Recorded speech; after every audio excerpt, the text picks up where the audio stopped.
Tonight at 10, emotional scenes at the funeral of two British Israeli sisters shot dead in an attack on Friday in the occupied West Bank. The grief of a family mourning its loss. Their father said his girls were beautiful, smart and popular. Maya and Reeta D were 20 and 15. They moved with their family from London to a West Bank settlement 9 years ago. The girls' murder is part of a worsening security situation in Israel, with tensions running high as Easter, Passover and Ramadan coincide. Also on the programme, Pope Francis leads the Easter Mass at St. Peter's Basilica in Rome, despite recently spending time in hospital. One hospital bed in every 7 in England has been taken up by someone well enough to go home. We hear from one of those patients. I'm stuck here and just fighting to get home and to keep going. And I don't know how much fight I have left in me. And Spain's Jon Rahm takes the lead on the final day of the Masters, but can he stay out in front? There you go. He's got one.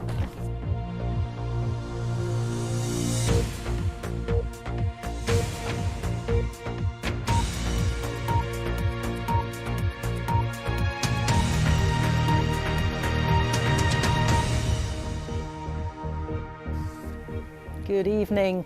The funeral of two British Israeli sisters shot dead in the occupied West Bank on Friday has taken place. Maya and Reeta D, who were 20 and 15, were killed when their car was attacked in the north of the Jordan Valley. Their mother is in a critical condition. The family moved from London 9 years ago to live in the West Bank. The attack on them happened on the same day as a group of tourists were rammed by a car in Tel Aviv amid heightened tensions between Israelis and Palestinians. Lucy Williamson reports. They brought in the bodies, so slight for the weight of grief.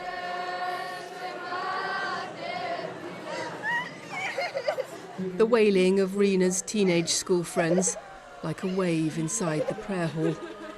Too much for her sister.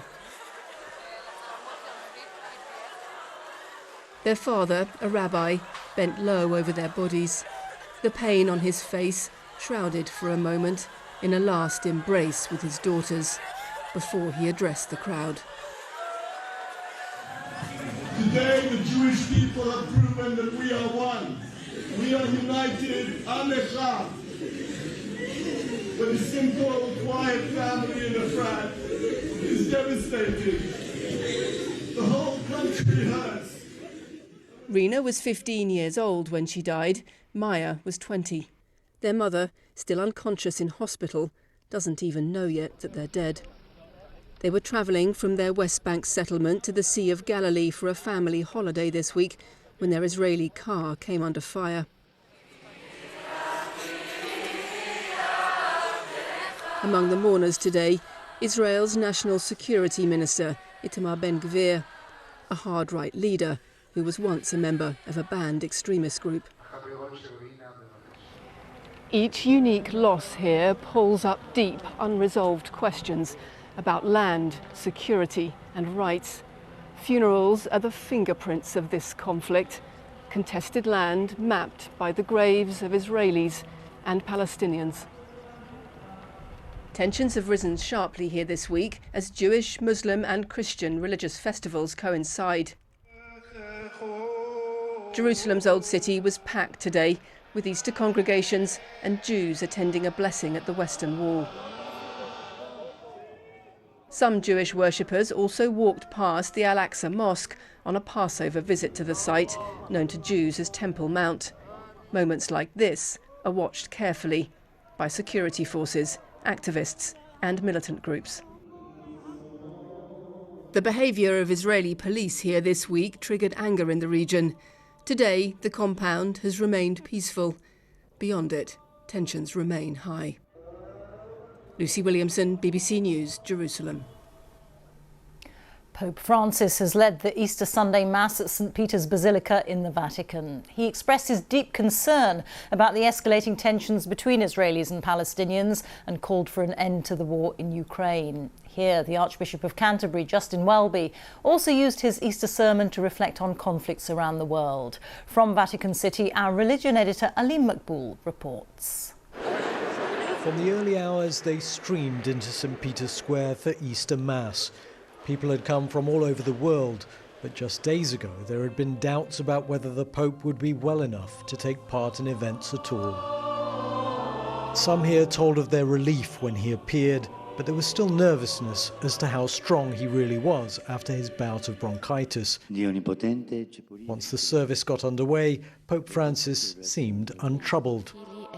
But it was once the Mass was over that he appeared most relaxed. Though for the first time he'd missed one event on Good Friday, he'd now successfully negotiated the rest of the toughest week in his calendar. Well, there have been moments in the week during services when the Pope has seemed a little breathless, a little weak even. But every time he's been in the crowds and interacted with people, he's really appeared to be much more energized. He looked in really good health. You know, the crowd, I'm sure, were encouraging him along, but he looked very healthy, you know, happy, and doing his job very well. But it was great to see him in fine spirits. I was very worried when he was in hospital, and I kept informed because he's so special. He wanted to fulfil all his commitments for this Holy Week, and to see him here, you realise how strong he is. At Canterbury Cathedral, in his sermon, Archbishop Justin Welby said Easter was a reminder that light triumphs over darkness, even in seemingly intractable conflict. We do not lose heart, but we pray and we work for Ukraine and Russia, for Israel and Palestine, with the recent tragedies especially, and for the other so often forgotten struggles of our world. Pope Francis struck similar themes in his final public duty this Holy Week in his appearance on the balcony of St. Peter's Basilica. But during his traditional blessing, he talked of his deep concern over events in the Middle East, praying for peace in the holy city of Jerusalem and beyond. Alim Makboul, BBC News in Vatican City. King Charles has attended his first Easter Sunday service as monarch. He was alongside the Queen Consort and other senior members of the royal family at Windsor Castle. The event is a staple of the royal calendar and took place in St George's Chapel, which is also the late Queen's final resting place. Let's take a look now at some of today's other news. Migrant rescue charities operating in the Mediterranean have raised the alarm for a boat containing around 400 people, which they say is adrift, taking on water and at risk of capsizing. It's thought the boat left a port in Libya and is currently off the coast of Malta. One charity says they've been told the captain has left the boat and one passenger is a pregnant woman. France says at least 4 people have been killed by an avalanche on the Armanset glacier near Mont Blanc. A search and rescue operation, which was underway throughout the day, has been called off for the night. It's believed the victims were hikers. And a new attempt to end the conflict in Yemen is gathering momentum. Officials from Saudi Arabia, which backs the government, are there for talks with Houthi rebels on a permanent truce. The capital has been controlled by the Houthis since they drove the Yemeni government out in 2015. Tens of thousands have died. This winter, 1 hospital bed in every 7 in England was taken up by someone well enough to be discharged, according to BBC analysis. One of those enduring a long and bleak wait is Charlotte Mills Murray. Her condition means she may only have months to live, but she remains in hospital 5 months after being cleared to go home. Our health reporter Jim Reed has been speaking to her. It's just exhausting when things constantly happen like this and it's constantly going wrong. Charlotte has Ehlers-Danlos, a condition that weakens her connective tissue. She may only have months to live. So it's 4 in the morning. All I want to do is be at home now. Charlotte, who works as a sign language interpreter, was admitted to hospital with a series of complex infections. In November, she was told she could go home, with care paid for by the NHS. Yet another 5 months on, she's still stuck in hospital. It's so wrong that we're in this situation. You know, there's been a lot of tears, a lot of hard decisions. And when they say, oh, you're ready to go home, you get excited, you think everything's there at home, you know, back to normal life, and then everything just changes again. Charlotte's case here in Leeds is very complex and not representative of everyone who needs care. It does, though, illustrate a wider problem. This past winter, a record 1 in 7 hospital beds across England has been taken up by someone well enough to go home. The government has said it's making another £1.6 billion available to speed up hospital discharge in England. Often the hold-up is because the right care in the home just isn't available. Mum, I don't know what I would do without you. In Leeds, Charlotte's family say there have been repeated delays with her home care, with finding staff, with training, with equipment. So much time's been wasted. We've gone round in circles because everybody's changed what they said they would do, and the time wasting is Charlotte's life. We can't get that back. What would it mean to get your daughter back home?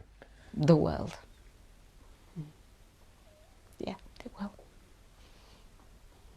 To see her home, in her bed. Charlotte's Care Board and hospital have said they are sorry for the long delay. They say the vast majority of patients return home quickly, but some complex cases take longer. Charlotte's now spent nearly a year in this hospital bed, missing her birthday at home and time with her family. You just think, if I can get home, it'll be better.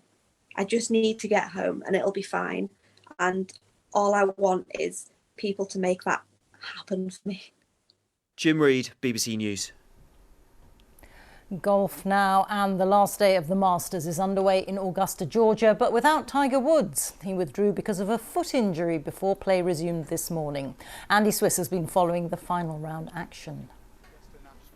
At Augusta, you're not allowed to run, so it was a speed walk race for the best seats, as after yesterday's rain delays, the fans poured in. And would they be cheering an American winner, as Brooks Koepka began the final round with a 2-shot lead? But it didn't last long, as his nearest rival, Spain's Jon Rahm, made an early move. There you go, he's got one back. And when Koepka's precision let him down, suddenly the pair were tied for the lead. Behind them, others were rising to the occasion. Chile's Mito Pereira won't win here, but he did conjure one of the shots of the tournament. I think we might have a little eagle. Fantastic shot. The drama had only just begun, though, as Rahm soon edged into the lead. Way to the left. But other contenders were lining up, including Sahith Theegala, with a quite remarkable shot. This enthralling Masters is building towards some finish.